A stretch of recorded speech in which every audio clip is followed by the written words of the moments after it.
Assalamualaikum warahmatullahi wabarakatuh.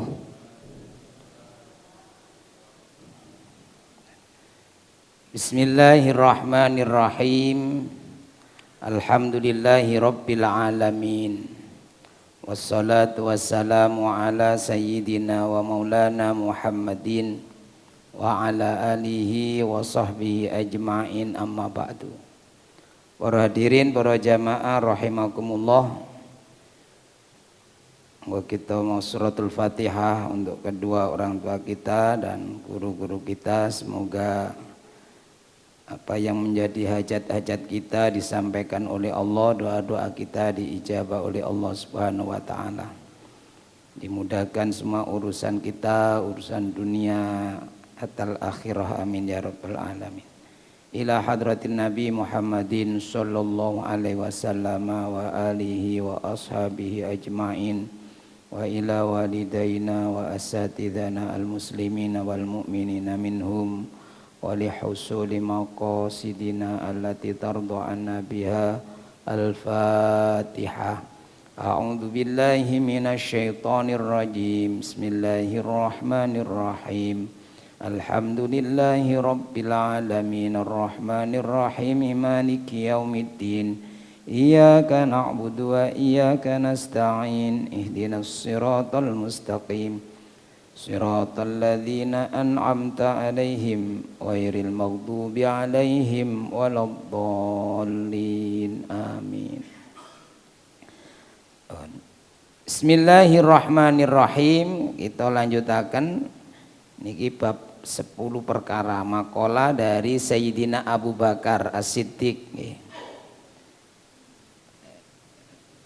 Sebelumnya itu Sayyidina Abu Bakar menyampaikan, beliau berkata, siapa yang diberi 10 perkara maka dia pasti akan selamat dari berbagai kehancuran, berbagai malapetaka.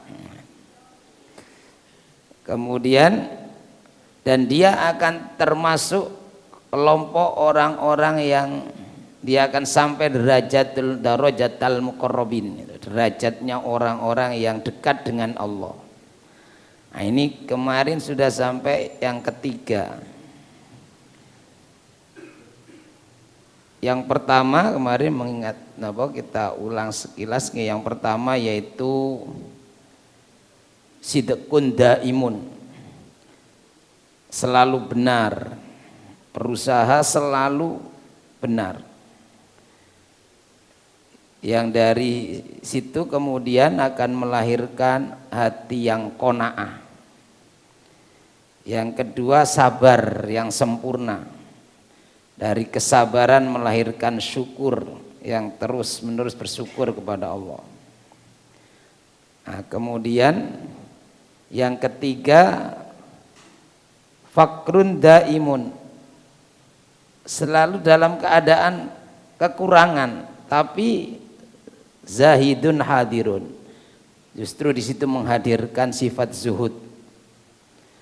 Nah, ini yang ketiga. Sekarang yang keempat, warrobi'u, yang keempat, hal yang orang yang memiliki 10 hal ini maka dia akan masuk derajatnya orang-orang yang dekat dengan Allah, dijauhkan, diselamatkan dari berbagai malapetaka dan kerusakan.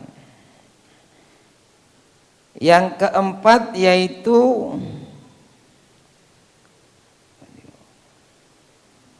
warrobi'u fikrun daimun, orang yang terus berpikir.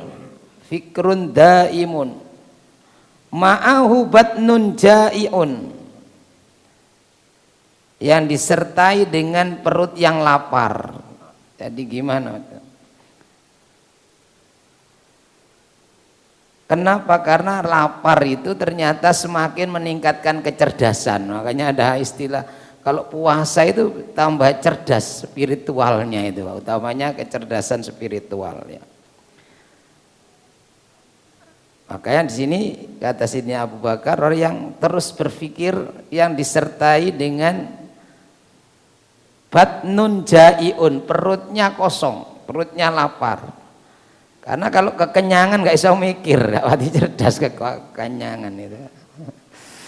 Kalau semakin lapar ini pikirannya semakin tajam, utamanya yang terkait dengan kecerdasan spiritualnya ini. Makanya doa orang-orang yang puasa itu makbul. Bon. Jadi ini yang keempat, fikrun daimun, selalu berpikir yang disertai dengan perut yang lapar. Senantiasa puasa, kemudian dia terus berpikir tentang keagungannya Allah. Kalau itu yang dipikirkan ya pasti akan semakin dekat dengan Allah. Kemudian ini ada hadis Ruwiya annahu sallallahu alaihi wasallam, diriwayatkan dalam sebuah hadis bahwa Rasulullah sallallahu alaihi wasallam qala bersabda, tafakkaru fi kulli syai'in, berpikirlah kamu tentang segala apa saja. Boleh pikirkan apa saja tentang makhluknya Allah, kekuasaannya Allah. Wala tafakkaru fi dzatillah, tapi jangan kemudian mempertanyakan, berpikir tentang zatnya Allah. Ya zatnya Allah itu terbentuk dari apa ya? Nah, ini tidak boleh kalau sudah tanya ke sini. Tersusun dari molekul apa misalnya itu tidak. Jadi itu tidak boleh. Karena tidak terjangkau, karena Allah itu maha gaib. Jangan mikir makhluk yang tampak saja masih kita kesulitan, tidak bisa mengungkap, apalagi yang maha gaib. Maka Nabi bersabda, tafakkaru fi kulli syai'in wala tafakkaru fi dzatillah. Berpikirlah tentang apa saja, bebas. Memikirkan makhluknya Allah, ciptaan Allah apa saja. Mengadakan penelitian apa saja boleh, tapi wala tafakkaru fi dzatillah. Tapi kalau sudah mempertanyakan, pikiran kita mulai utak-utak zatnya Allah, lah ini dihindari, karena ini yang maha gaib. Sudah ciptaannya saja yang hadir-hadir, yang tampak-tampak.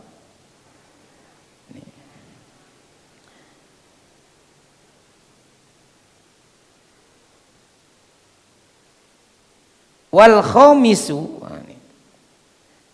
jadi berpikir itu memang diperintahkan. Jadi kita memang harus berpikir. Nah, termasuk kenapa kalau kita itu baca Quran. Baca Quran itu terus menggunakan pikiran kita, mikir kan, setiap harokatnya, setiap kalimatnya harus pas. Apalagi kalau sudah bacanya harus sesuai bacaan idhar idgham, ini dengung apa tidak ini. Sehingga termasuk keistimewaan atau hikmah dari baca Quran itu, orang yang sering baca Quran itu tambah meningkat kecerdasannya. Nah, utamanya qiraatul Quran nadron, membaca Al-Quran dengan melihat Qurannya. Nah, di antaranya fadilahnya itu adalah tidak cepat pikun. Nah, kenapa? Karena tiap hari dilatih ini. Terus agar jaringan otak kita nih terus nyambung. Jadi napa? Hati-hati lek aras-aras mikir, terus aras mikir. Niku mungkin cepet pikun. Jadi terus dilatih, utamanya baca Quran. Nah, jadi baca Quran itu termasuk menguatkan daya ingat, baca Quran itu. Nah, yang bagus membaca Quran dengan melihat Qurannya. Nah, itu. Walaupun jenengan hafal, itu kalau membaca itu yang afdal justru dengan melihat. Karena setiap sendi kita ini harus beramal soleh kan, harus bersodakoh. Kullu sulama minan nasi alaihi sodakoh. Nah, kalau kita hafal misalnya, kemudian dengan baca surat Yasin yang sudah hafal itu maka yang bekerja kan mungkin lisan kita. Tapi kalau melihat Quran, tangannya ikut ambil bagian, matanya ikut memperhatikan. Nah, sehingga mayoritas ulama tetap menyampaikan itu, membaca Quran dengan melihat Qurannya, tulisan Qurannya itu lebih utama.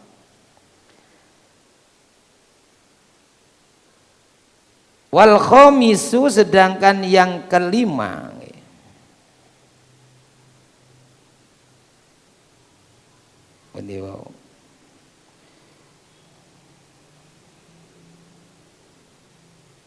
kehilangan jejak nih.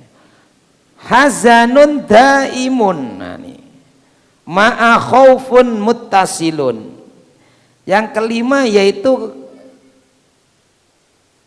keprihatinan yang terus menerus, abadi. Daimun itu terus menerus atau abadi, ya, tidak ada sesuatu yang abadi. Jadi terus membiasakan diri dalam keprihatinan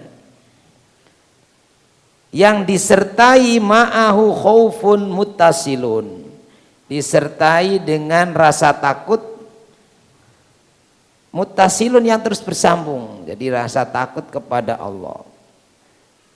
Jadi memang bergembira harus menunjukkan syukur kepada Allah, nikmatnya Allah. Tapi kalau kemudian terus tertawa, terus gembira, terus sampai lupa caranya bersedih, itu takutnya tidak ada lagi takut kepada Allah. Maka ada keistimewaan orang menangis, ada keistimewaannya. Orang sedih, utamanya sedihnya memikirkan ini, memikirkan dosa-dosanya. Nah, ini juga ada keistimewaannya. Kemudian ada juga keistimewaan orang harus gembira, ya. Sehingga yang bagus ya kita berbahagia dengan mendapatkan nikmatnya Allah, tapi terus harus ada keprihatinan bahwa mempertanyakan apakah amal kita ini sudah nanti layak diterima oleh Allah lah itu. Jadi memang ada dua kubu, ada orang yang dekat kepada Allah itu karena selalu memikirkan ini. Jangan-jangan amal saya ketika disodorkan kepada Allah ini, kalau bahasa ini kurang perfect lah, kurang ini sesuai harapan misalnya. Jadi ada, tapi ada diceritakan dalam kisah orang yang soleh itu ya, zahid ya, orang yang zuhud itu. Dia ini merasa sudah amalnya baik. Jadi dia seorang yang berprofesi sebagai penjahit. Suatu hari menjahit pakaian ini sudah karya terbaik, paling halus, paling baik. Hari ini dia merasa itu. Semalam sudah digarap karena besok akan dijual.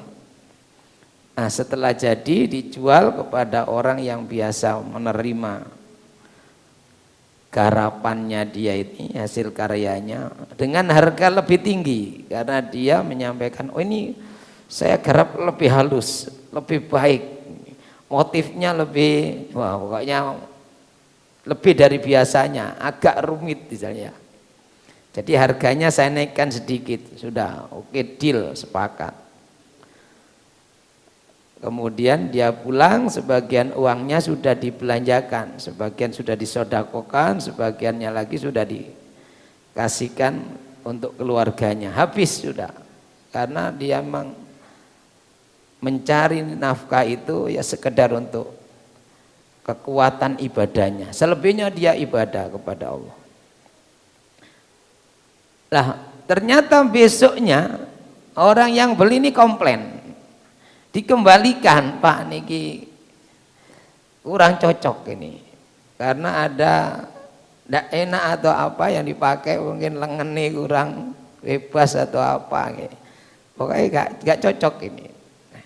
Dia langsung menangis, dia menangis. Sementara orang yang beli jadi kasihan, dia nangis sedih. Mboten napa Pak, ini saya ndak minta uangnya, tapi direnovasi dulu ini, soalnya pakai gerak gini kurang nyantol atau apa, ini kurang apa, banyak kurangnya. Saya ndak minta uangnya kembalikan, saya yakin ini uangnya sudah dibelanjakan untuk yang baik. Jadi orangnya yang beli ya baik, dia tahu karena ini orang soleh. Bayangannya karena uangnya nggak bisa dikembalikan atau minta kembali, tidak. Tapi ternyata yang ada di pikirannya berbeda. Beliau mengatakan, saya bukan bersedih menangis karena ini sampean kembalikan. Dan saya kalau diminta kembalikan uangnya juga tidak bisa karena sudah habis, nah itu, bukan itu. Tapi saya sedih kalau mengingat amal saya. Jangan-jangan ketika disampaikan kepada Allah banyak kekurangannya dan dikembalikan atau ditolak oleh Allah. Padahal selama ini sudah merasa amal solehnya baik. Nah, kenapa? Karena dalam Al-Quran beliau membacakan ayat Innallaha ashtara minal mu'minina. Ayatnya itu sesungguhnya Allah akan membeli, menukar ya, dari orang-orang mukmin amal solehnya itu bi anna lahumul jannah. Jadi amal solehnya itu akan ditukar, dibeli dengan surga. Lah ini kalau beli gak sesuai kan, yang terbayang jangan-jangan Allah tidak berkenan menukar, tidak berkenan membeli amal solehnya itu dengan surganya karena tidak layak. Nah ini yang dimunculkan hazanun daimun, senantiasa dalam keprihatinan, kesedihan. Yang dari situ kemudian melahirkan khaufun muttasilun, rasa takut yang terus menerus bersambung. Jadi takut misalnya jangan-jangan amal saya masih kurang disenangi oleh Allah dan seterusnya. Nah kalau sudah seperti ini ada dalam hati orang itu, kita bisa sampai situ ya pastilah orang ini masuk minal muqarrabin, yang dekat dengan Allah. Wasadisu juhdun daimun. Nah ini yang berikutnya, yang keenam, yaitu orang yang diberikan oleh Allah juhdun daimun, kesungguhan yang terus menerus, kerja keras, semangat dalam bekerja kerasnya, tidak pernah loyo dia. Ma'ahu badanun mutawadiun, yang dengan kerja keras semangat itu badannya tetap tawadu, rendah hati, tidak ketika semangat ini, wah kalau saya nggak bisa ini beda, ini nggak tawadu ini. Jadi ketika semangat, alhamdulillah saya diberikan oleh Allah badan yang sehat, kuat, lincah. Mumpung sehat, mumpung lincah, saya ini semangat untuk beramal soleh, untuk berbuat kebaikan, untuk berbuat yang manfaat.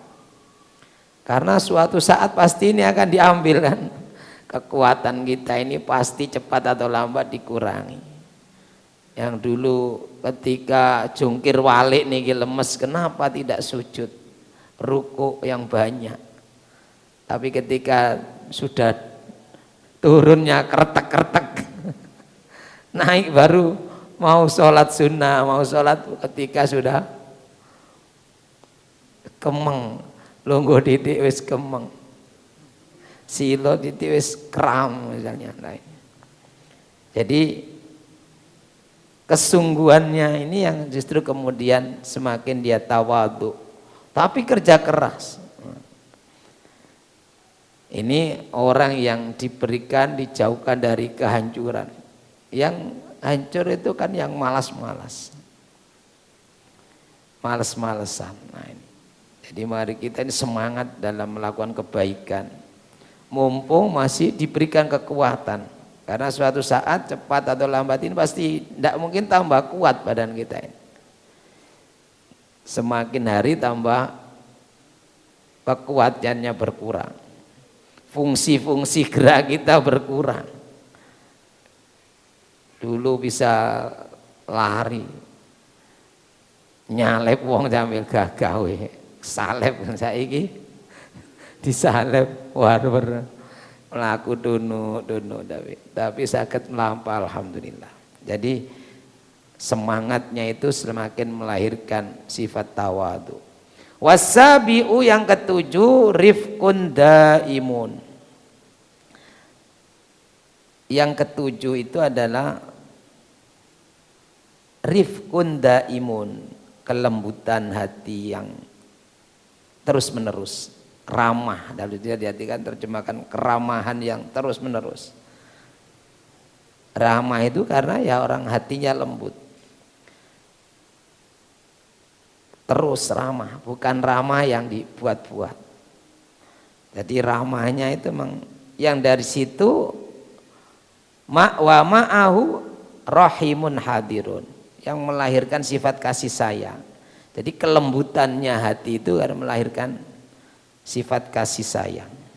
Wasaminu hubbun daimun ma'ahu hayaun, cinta yang terus menerus, cinta kepada Allah, cinta kepada orang-orang yang dicintai oleh Allah, cinta kepada hal-hal yang disenangi oleh Allah. Itu hubbun daimun ma'ahu hayaun, dan malu. Dari situ melahirkan malu, malu berbuat yang maksiat, malu berbuat durhaka kepada Allah. Kenapa? Karena ada cinta kepada Allah. Jadi kalau berbuat salah itu malu kepada yang dicintai, yang maha mencintai, yaitu Allah Subhanahu wa ta'ala.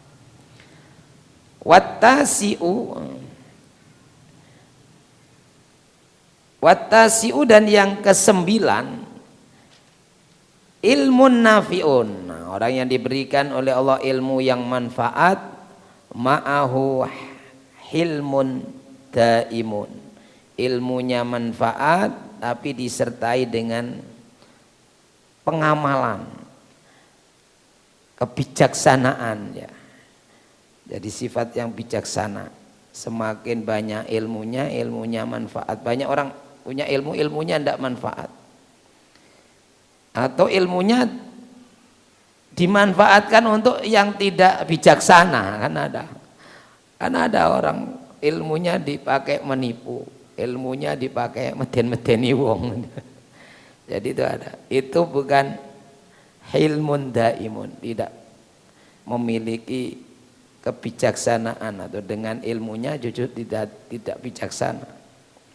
Dia banyak orang sekarang yang dengan gelarnya ilmunya justru menimbulkan keresahan, kan ada. Nah ini berarti ilmu tapi tidak tambah bijaksana. Ilmunya mungkin manfaat untuk dirinya, mungkin biar tambah populer dan seterusnya, tapi tidak melahirkan sifat yang tambah bijaksana. Wal ashiru yang terakhir 10 orang yang diberikan orang yang bisa mencapai derajat muqarrabin itu yaitu imanun daimun. Tentu saja ini yang kata kuncinya, memiliki keimanan yang terus menerus. Ma'ahu aklun sabitun, yang disertai dengan akal yang kuat. Jadi imannya tidak pernah goyah. Kenapa? Karena diperkuat oleh akalnya yang ini rasional. Orang itu harus beriman, sehingga kalau ada orang mengimani pencipta alam semesta ini, itu berarti sudah akalnya ini sebenarnya tidak normal, karena normalnya orang itu ya pasti percaya, yakin bahwa dia ada ini karena kehendak Allah semata, kehendak yang maha kuasa. Buktinya ketika dia kuasa, dia hebat itu, ketika diambil oleh Allah kehebatannya sudah, misalnya akalnya, kecerdasannya diambil, sudah oleng sudah orang. Jadi banyak orang yang cerdas, pinter, bahkan gelare ngerentep, kemudian lengleng, Pak. Lengleng ada. Kenapa? Mungkin kecerdasannya sampai ada orang, wah kabotan ilmunya. Sebenarnya bukan. Ya Allah memberikan gambaran kepada kita bahwa itu semua kehebatan itu sebenarnya adalah karunia Allah. Ketika diambil sedikit jadi pikun sudah. Akalnya ini ketika sudah diambil separuh saja mungkin ilmunya tadi sudah karat-karit sudah. Nah ini. Jadi banyak orang yang kemudian akalnya ini tidak sabit ya. Akalnya ini gampang goyah. Kenapa? Karena tidak diperkuat dengan iman, hanya akal saja. Makanya kita yang diberikan oleh Allah iman daimun itu, insya Allah kemudian kita akan bisa selamat dari berbagai kerusakan, utamanya adalah kerusakan keimanan ini. Karena iman itu bisa terus bergoyang. Iman itu yang kusu wa yazidu, bisa berkurang, bisa bertambah. Nah, akan semakin kuat ketika didukung oleh akal rasional yang baik, yang sabit. Sabit itu artinya tetap, bisa kuat, juga artinya teguh bisa. Bon. Jadi bahkan banyak orang-orang yang dulunya itu banyak sekarang ini orang-orang mu'alaf yang berasal dari para pemikir. Dia hafal kitab Injil, dikuasai semua, justru kemudian akalnya ini benar, kemudian bisa membimbing mereka ke iman yang benar, yaitu Islam. Jadi banyak yang mu'alaf itu sekarang itu dari kelompok ini, orang-orang cerdasnya, bahkan yang hafal kitab mereka sudah dihafalkan. Justru dengan menghafal mereka itu tambah ragu dengan kitab mereka, justru kemudian mendalami Quran. Karena Quran ini pasti sudah tidak akan bertentangan dengan akal yang sehat.